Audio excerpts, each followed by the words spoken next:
Selamat datang kembali di mata kuliah online atau materi testing dan dokumentasi. Kita masih ada di bab mengenai Introduction to Testing bagian kedua. Bagi yang belum melihat video sebelumnya, silahkan dicek di playlist. Di bagian pertama dari bab ini saya menjelaskan mengenai definisi awal dari testing dan apa yang harus dilakukan dan apa yang harus menjadi sikap seorang tester. Sekarang di bagian kedua, saya membahas mengenai apa yang harus dites. Di dalam ruang lingkup perangkat lunak, ada 4 yang harus dites. Yang paling utama yaitu satu error atau kesalahan ya.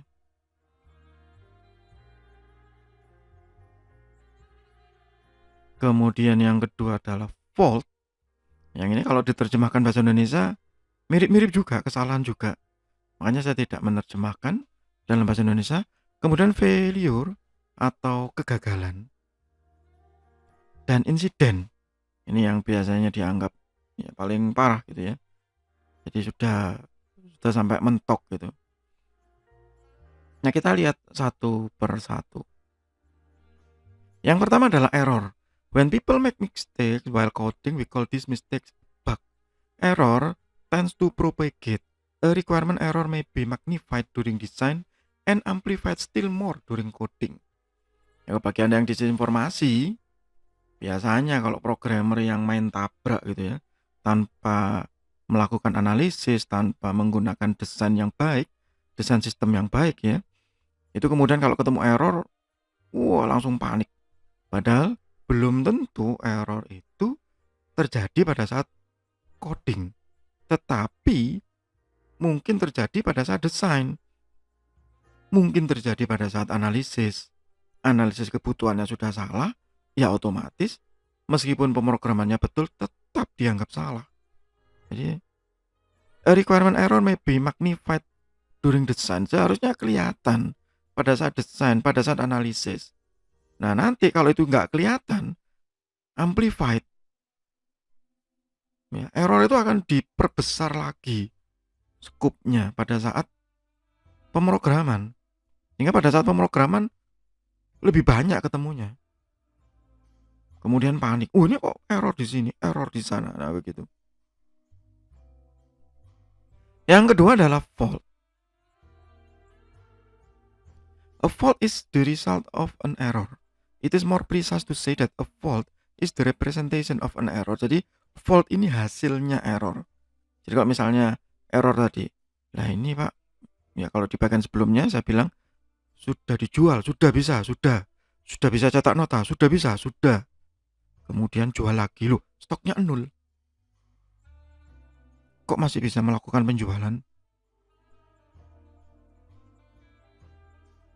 Nah itu tergantung pada saat analisis. Kalau misalnya begini, analisisnya bilang, loh ini stoknya nol kok masih bisa melakukan transaksi penjualan? Loh bisa Pak, karena di tempat ini bisa menganut sistem inden, misalnya begitu. Bukan supermarket ya, misalnya dealer, ya dealer kendaraan gitu. Meskipun stoknya nol ya bisa melakukan penjualan, tapi back order, inden.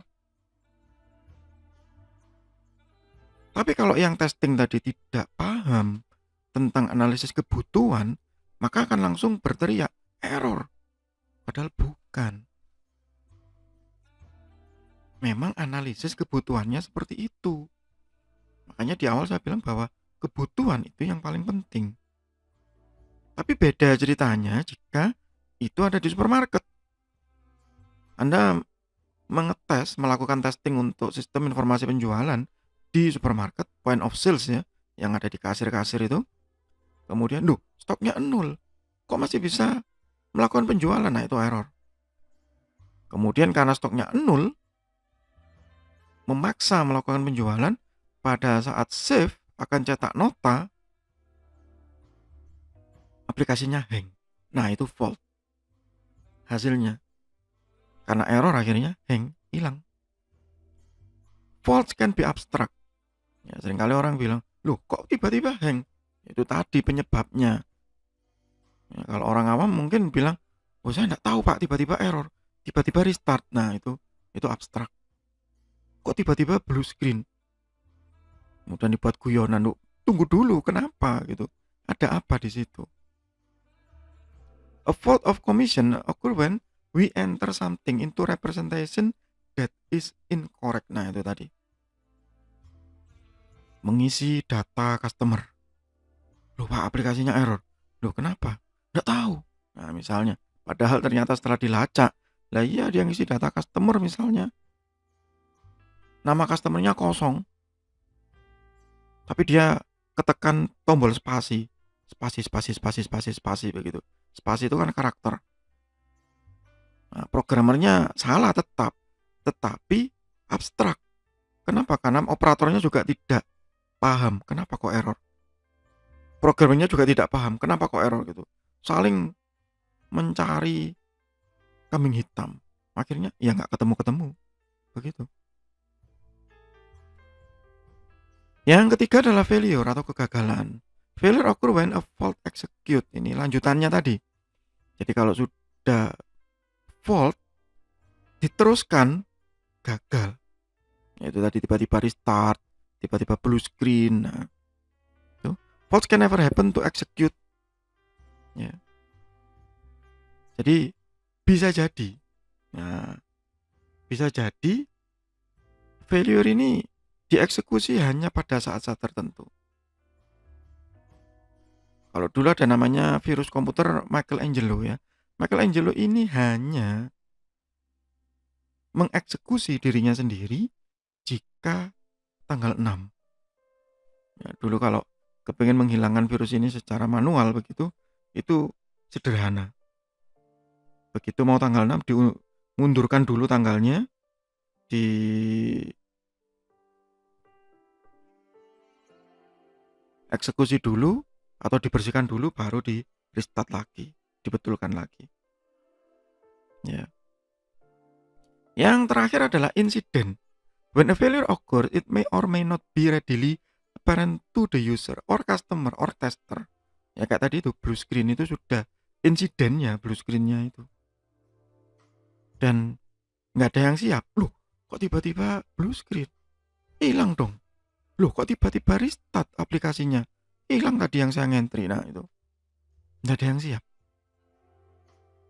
An incident is the symptom associated with a failure that alert the user to the occurrence of failure. Jadi, ini seperti apa? Seperti alertnya. Ah, gagal ya gitu. Jadi kalau masih di level error itu seringkali nggak kelihatan. Ah, biasa. Loh, ada error ya tadi. Mana-mana gitu. Masih meraba-raba. Tapi begitu sudah terjadi insiden sampai blue screen sampai parah baru tersadar. Seharusnya tidak. Ya, seharusnya tidak.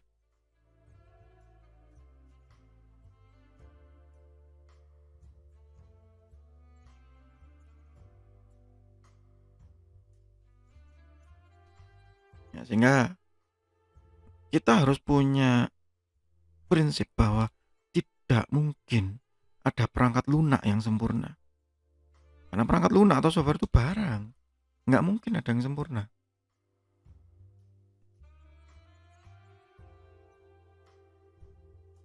Tetapi kita juga tidak boleh judgement bahwa ini pasti error, begitu. Even if you have been tested, you cannot run from the testing component. Kalau dari sisi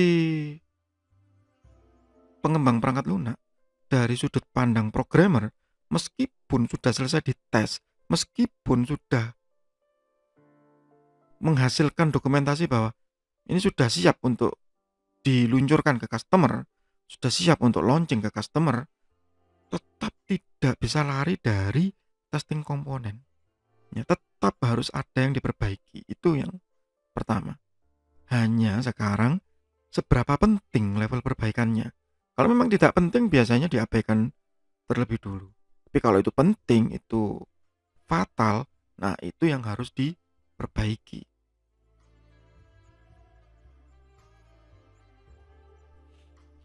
wrong direction of testing atau apa, salah paham di dalam proses testing. Yang pertama, asumsi yang salah. Thought as an after the fact activity, bahwa testing itu nanti kalau sudah selesai, after the fact, kalau sudah terjadi baru kita testing. Tidak. Testing ini seharusnya dilakukan pada saat awal, pada saat proses analisis, pada saat proses pemrograman, dan pada saat proses setelah selesai dan sebelum diluncurkan ke customer. Jadi ini proses yang berkesinambungan. Hanya nanti kalau Anda ikut kelas saya begitu, saya lebih fokus ke black box begitu, karena kebetulan mata kuliah ini atau materi ini bagi Anda yang melihat ini di YouTube, ini banyak diikuti oleh teman-teman dari lintas prodi sebagai bagian dari Kampus Merdeka. After programming is done for a product. Ya. Jadi hanya dilakukan pada saat selesai. Tidak. Seharusnya yang benar adalah berkesinambungan. Mulai dari awal.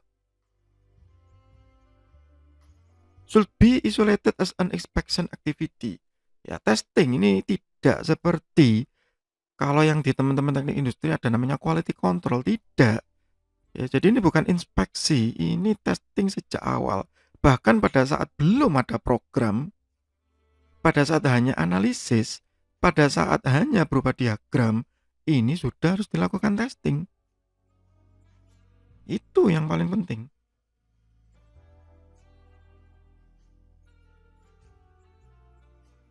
Sehingga testing yang benar itu seharusnya perform at every development stage of the product. Jadi kalau kita menggunakan misalnya waterfall, ya itu mulai dari analisis, requirement, dites lagi. Sudah betul, sudah lanjut. Tes lagi, sudah betul, sudah sampai implementasi. Sudah betul, sudah. Nah begitu. Ya, di tiap stage. Monitor throughout the development process dan tetap dimonitor oleh siapa? Ya kalau itu memang besar lingkupnya ya oleh project manager atau oleh sistem analis. Jadi terus-menerus dimonitor. Involve throughout the SDLC. System Development Life Cycle.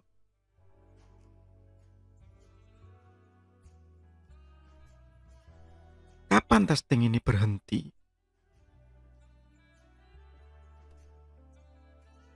Kalau semua bug yang penting, yang fatal, itu sudah selesai diperbaiki. Jadi ingat, tidak ada yang sempurna. Beberapa kesalahan yang minor, yang tidak mengganggu kinerja, atau dianggap tidak menghambat kebutuhan yang utama, itu diabaikan. Begitu yang high priority selesai, sudah cukup. The rate at which bugs are found is too small. Ya, jadi nanti kalau Anda yang ikut di kelas saya, melakukan testing, studi kasus, dan menemukan error, kita tidak boleh judgement. Software ini jelek, banyak bugnya kok ya tetap launching. Kita lihat dulu bugnya seperti apa. Penting atau tidak? Kalau memang itu masih bisa diabaikan, ya sudah, cukup. Tapi tetap didokumentasikan, begitu. The testing budget is exhausted. Kalau sudah terlalu lama dan terlalu mahal, kebanyakan gitu. Ya udah, apa yang harus dilakukan? Harus dicari solusi ulang. The project duration is completed. Nah, ini yang paling banyak terjadi. Sudah deadline, Pak. Habis sudah masa garansinya. Ya udah. Begitu. Ini kalau di Indonesia kebanyakan begini. The risk in the project is under acceptable limit. Ya, nanti kalau bagi Anda yang di sistem informasi, nanti ada lagi manajemen risiko. Kalau risikonya sudah bisa diterima, ya sudah, selesai. Ya, cukup.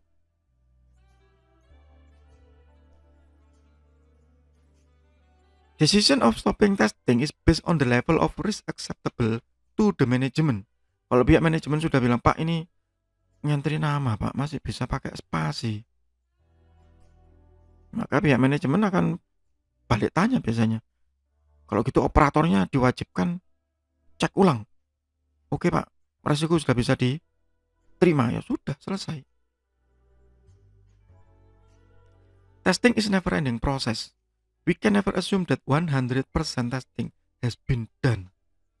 Itu kenapa di beberapa perangkat lunak atau beberapa software itu selalu ada update. Mungkin yang paling sering Anda ketemu ya di Windows itu. Mungkin ada yang ngomel-ngomel gitu. Ini Windows, ini Microsoft, ini bodoh banget sih gitu. Bolak-balik update. Nah, itu sebenarnya proses dia begitu. Bahwa ada testing di internal ataupun eksternal yang menunjukkan ada kesalahan, diperbaiki, diulang lagi, diperbaiki, diulang lagi. Terus-menerus seperti itu. Ya. Never ending process. Itu yang betul seharusnya. Tapi kan tidak semuanya bisa melakukan hal seperti itu. Only minimize the risk of shipping the product to client with cross-testing done. Ya, jadi hanya meminimalkan, bukan sempurna ya. Tidak ada yang sempurna. Penciptaan manusia.